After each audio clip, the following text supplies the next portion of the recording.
My name is Florence, and I am 30 years old. When my husband, Daniel, said he needed my BMW for a client dinner, I didn't think twice. He'd been working late often, and I wanted to believe him.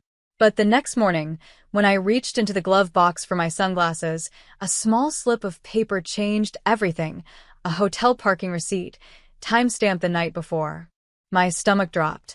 Until that moment, I had always considered myself a calm, rational woman.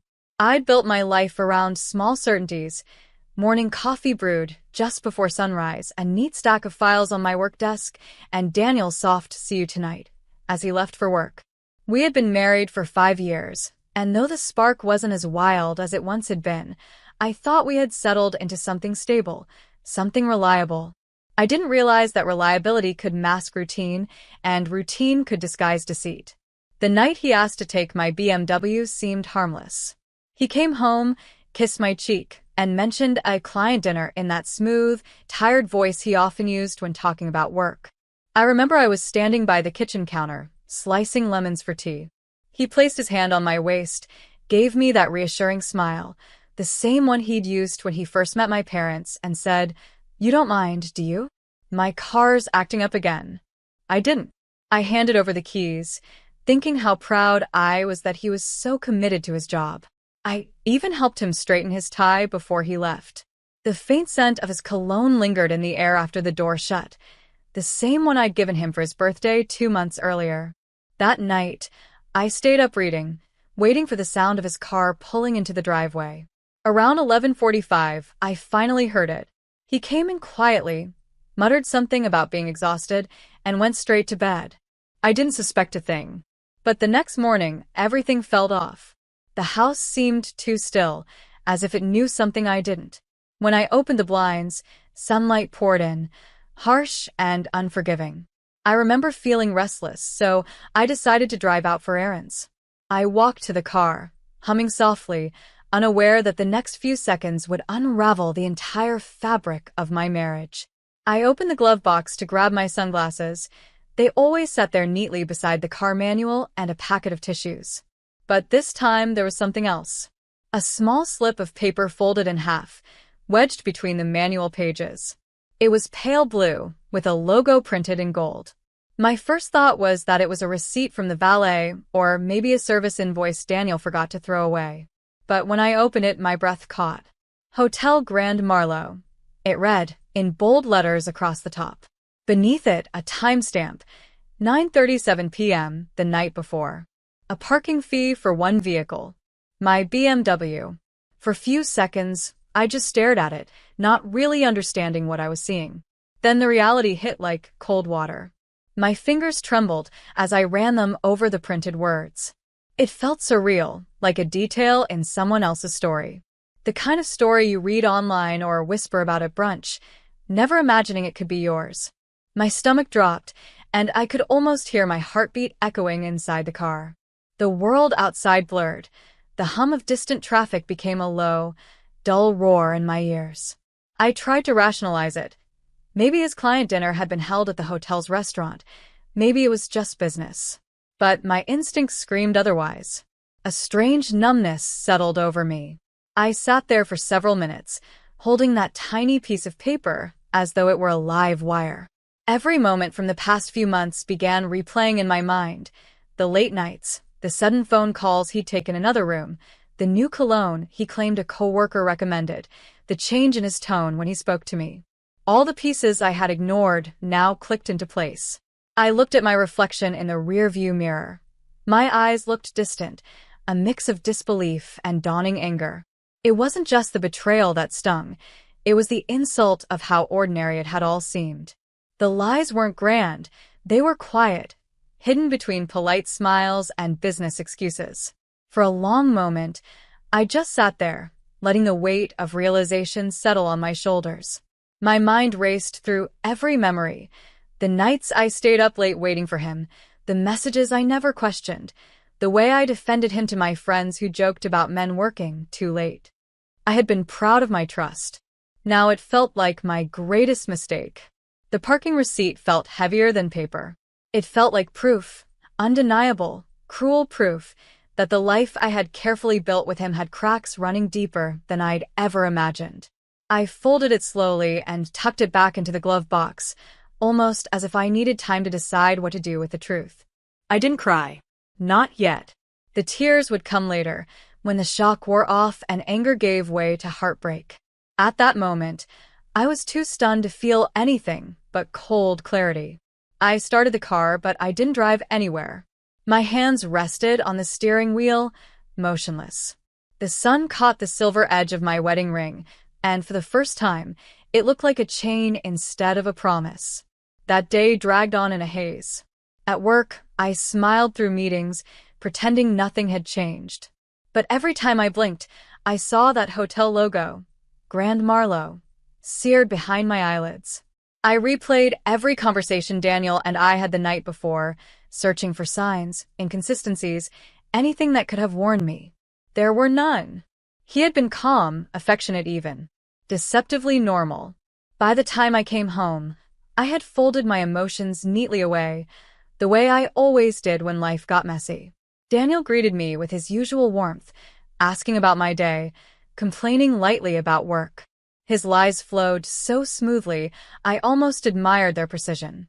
I watched him pour himself a drink, loosen his tie, and sit on the couch, the same couch where we'd planned our future, discussed vacations, and talked about starting a family. That night, as he fell asleep beside me, I lay awake, staring at the ceiling.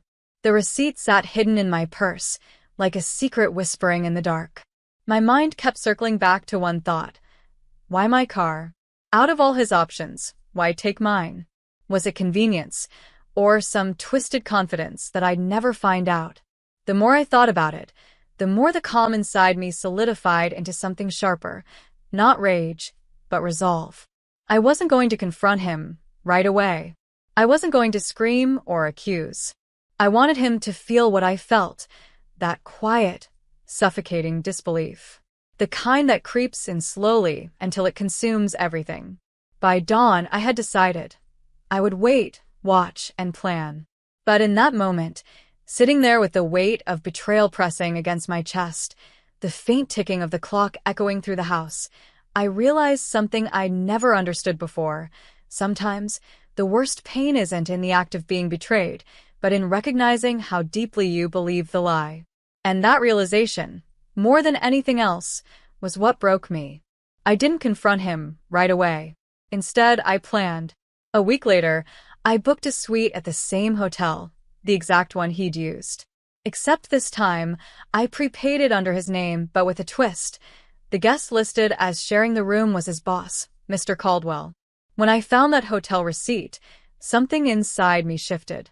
The naive part of me, the one that trusted without question, died quietly that morning. But instead of collapsing into tears or rage, I felt something colder take its place. Precision. I knew I couldn't rush.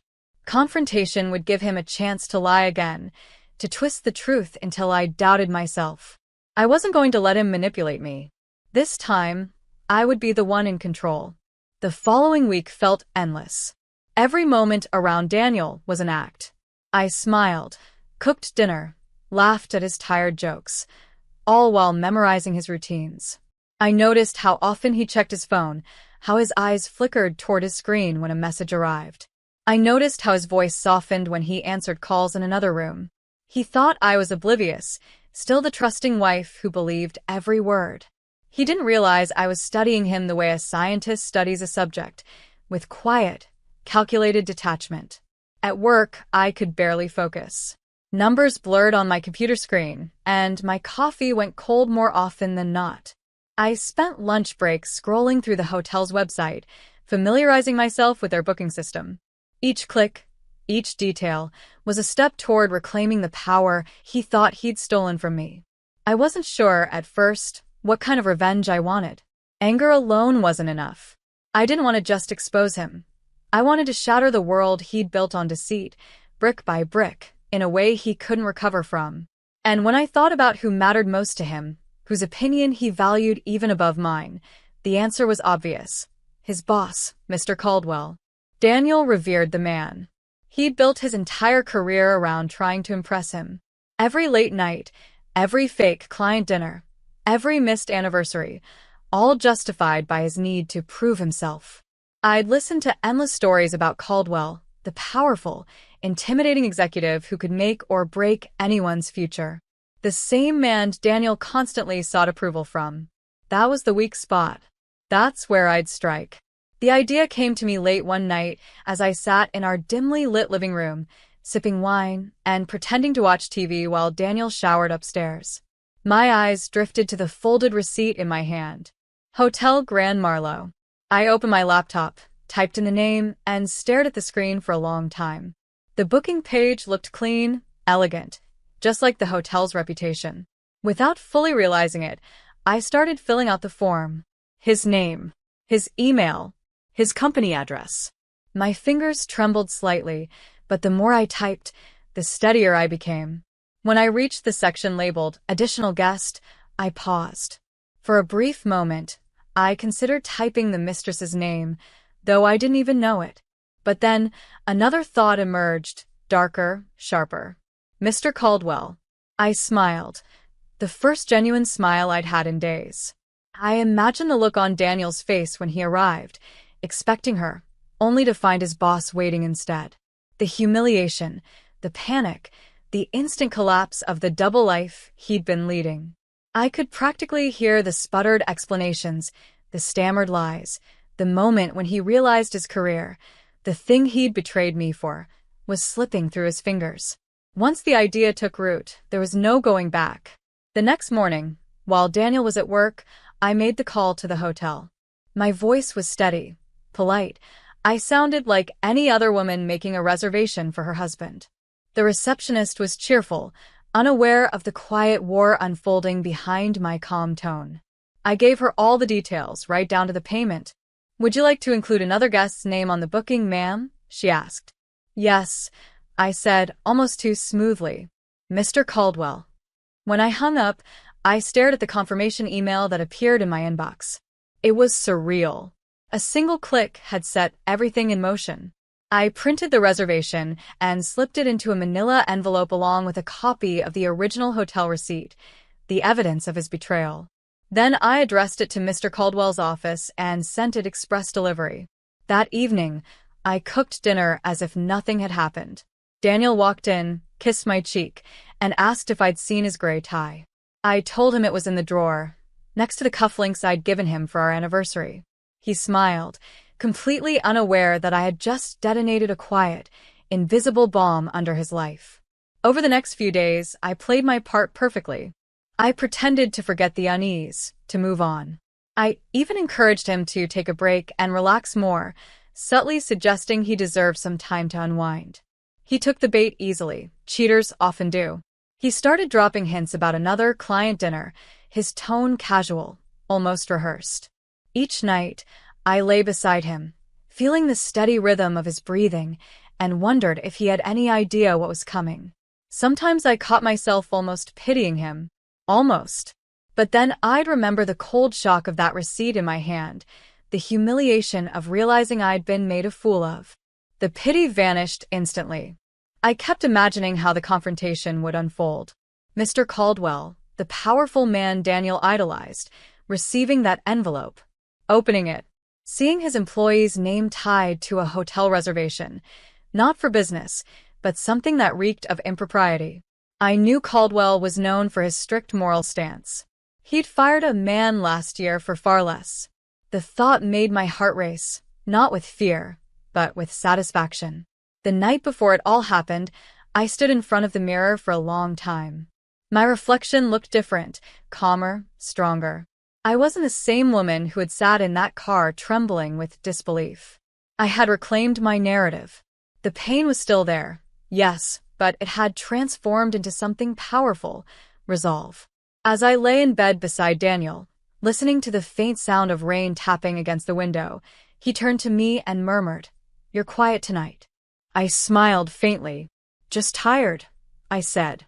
Inside, I felt the steady pulse of anticipation. Tomorrow would be the day everything changed. Tomorrow, he'd walk into that hotel, confident and unbothered, expecting a night of lies and pleasure. Instead, he'd find his entire world waiting for him in that suite. The truth, his downfall, and the consequence of underestimating me. For a moment, I almost wished I could see his face when it happened, that flicker of confusion, the dread settling into his eyes as he realized what I'd done. But I didn't need to be there. I didn't need to witness it. The knowledge that it would happen was enough. When I finally turned off the light and closed my eyes, a strange calm washed over me. For the first time since discovering the receipt, I slept soundly. Because now, I wasn't the betrayed wife anymore. I was the architect of justice, patient, deliberate, and unflinching. And by the time he learned the truth, there would be nothing left for him to save. The evening air felt thick, almost electric, as if the universe itself was holding its breath with me. I sat in my BMW, the same car he had borrowed for his lie, the same car that carried the first clue of his betrayal. It was poetic in a way. The very object he used to cheat me was now my silent accomplice. The hum of the city surrounded me, distant horns, the shuffle of footsteps, the muted rush of passing cars. But inside the car, everything was still. My hands rested on the steering wheel, my pulse steady yet charged with an unfamiliar energy, not fear, not doubt, but an almost frightening calm. I arrived an hour before he was supposed to. I didn't want to risk missing anything. From my spot across the street, I could see the grand entrance of the Hotel Grand Marlowe, polished glass doors, golden lights reflecting off marble floors.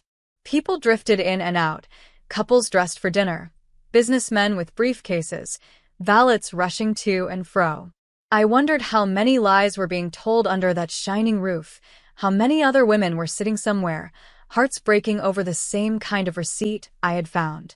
As I waited, I kept rehearsing the moment in my mind, how his face would change when he saw Mr. Caldwell instead of her.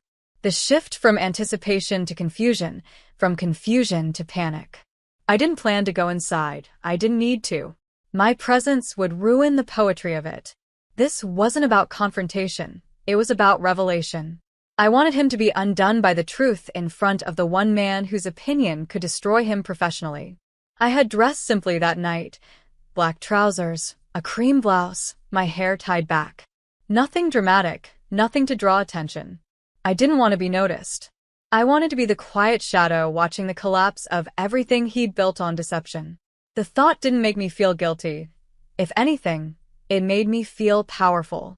When Daniel's car pulled up, my breath caught. It wasn't the BMW this time. He'd driven his own. I watched as he stepped out, adjusting his tie in the reflection of the car window. He looked too sure of himself, that practiced smirk he always wore when he thought he had everything under control. Watching him like that, so unaware of what awaited him, was almost surreal. He handed his keys to the valet, straightened his jacket, and walked toward the entrance with a confidence that made my skin crawl. My fingers clenched against my lap. Every step he took felt like the slow tightening of a noose. From my spot in the shadows, I saw him enter the lobby. He checked his watch, scanned the room, probably looking for her. I could almost hear the polite conversation he'd rehearsed, the lies he'd planned to tell me later about a work event running late. But then something shifted. His gaze froze. I followed the line of his sight through the window, to Mr. Caldwell. The moment their eyes met, I knew the truth had landed. Caldwell's expression was carved from fury and disbelief. His posture was rigid, the reservation printout now held like evidence in a courtroom. He said something. I couldn't hear the words through the glass, but I didn't need to. Daniel's body language told me everything. His shoulders stiffened, his confident stride faltered, his hand twitched as though grasping for excuses. He started talking rapidly, gesturing, shaking his head. Caldwell didn't move. He just stood there, staring him down, his lips a thin line. Then, slowly, Caldwell lifted the paper and pointed to it, to Daniel's own name printed at the top. Daniel's face went pale. From where I sat, I could see the mask of arrogance crumble. He tried to speak again, but Caldwell cut him off, his voice rising slightly. Even through the glass, I could sense the authority in it. Guests in the lobby turned to look. Daniel glanced around, panicked, realizing he was being watched. The humiliation was public, and there was no escape. I felt an odd mix of emotions watching it unfold. Satisfaction, yes, sharp and undeniable. But beneath it was something more complicated. Grief. The kind that comes not from losing someone, but from finally seeing them clearly. In that moment, I realized there was no part of him left to love. The man I'd built my life around was a stranger, and watching his downfall didn't bring me closure. It brought clarity. He looked around the lobby, probably hoping to see his mistress, desperate for a distraction from the disaster in front of him. But she wasn't there. Only his furious employer, and behind the glass, his wife, calm, composed, invisible. Caldwell said something final, a short, decisive phrase. Then he turned on his heel and walked away, leaving Daniel standing there, red-faced and trembling. I watched him run a hand through his hair, his lips moving in disbelief.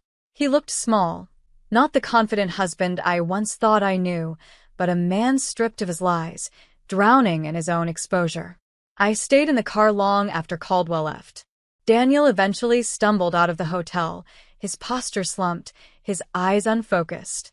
He pulled out his phone, maybe to call me, maybe to call her, I didn't know, and I didn't care. He stood on the curb for a long moment, his head tilted toward the night sky, as if searching for some way to undo what had just happened. Then, with slow, dragging steps, he made his way to his car and drove off. I didn't follow him. I didn't need to. The damage was done. Instead, I sat there, watching the hotel lights blur through the windshield as tears, the first in days, finally began to fall. They weren't tears of regret or pain, but of release. The kind that come when you finally exhale after holding your breath for too long. I had thought revenge would feel fiery, violent, but it didn't. It felt quiet, cold, clean. When I finally drove home, the city seemed softer somehow, as if it had exhaled with me. The streetlights glowed faintly against the rain-slick pavement. My reflection in the rear-view mirror looked unfamiliar, stronger, sharper, free. I didn't know what Daniel would do next, whether he'd come home, whether he'd try to explain. But it didn't matter. I had already made peace with the ending. The moment he walked into that hotel, expecting to live another lie, and met the truth instead, that was the moment I reclaimed myself. And though I had watched the entire scene unfold from behind glass, unseen and silent, I realized something profound. Sometimes, you don't need to confront the person who wronged you. Sometimes, the greatest justice is simply letting them face the mirror they've been avoiding all along. That evening, as I drove away, I didn't look back at the hotel. I didn't need to. I already knew what I'd see. A man broken by his own deceit, and a woman reborn from the ashes of his lies. I didn't need to say a word. By the time Daniel came home, jobless, speechless, and stunned, the house was half empty. The BMW was mine again, but the marriage? I left that parked at the hotel. The silence in the house that night was different, thicker, heavier, final. I had imagined this moment many times during that week, but when it actually arrived, it wasn't rage or triumph that filled me. It was peace, the kind that comes after a storm has destroyed everything and you're standing in the wreckage, finally able to breathe again. The day after the hotel incident, I had woken early, long before sunrise. The city outside was still quiet, the sky a deep gray. I made coffee, sat at the dining table, and stared at the life I was about to dismantle. The framed wedding photos on the wall, the half-finished book he'd left on the couch, the faint scent of his cologne still clinging to the curtains. Each object seemed to hold a memory, and each memory felt like a lie now. Packing was easier than I expected. When you've already detached yourself emotionally, the physical act of leaving feels almost mechanical. I folded my clothes neatly, placed them into the suitcase I'd once used for our honeymoon, and paused only once, at the jewelry box. My wedding ring sat inside, simple and elegant, a symbol that once meant forever. I slipped it off my finger, laid it gently in the box, and closed the lid without a word. There were no tears this time. I had shed them all in the silence of my car that night outside the hotel. What remained was clarity. I wasn't leaving because I was weak or broken. I was leaving because I finally understood my worth. I moved quietly through the house, gathering what was mine. Every drawer I emptied, every shelf I cleared, felt like reclaiming a piece of myself he had taken for granted. I left behind the things that didn't matter. The furniture we'd chosen together, the framed picture from our anniversary trip, the expensive bottle of whiskey he'd been saving for a promotion that would never come now. Those were relics of a life that no longer belonged to me. By the afternoon, the house felt hollow, echoes bouncing off bare walls. I took one last walk through each room. In the living room, I paused by the window where I used to wait for him to come home. The Florence who stood there every evening, hopeful, trusting, patient, no longer existed. I parked the BMW in the driveway and stood beside it for a moment, running my hand over the cool metal.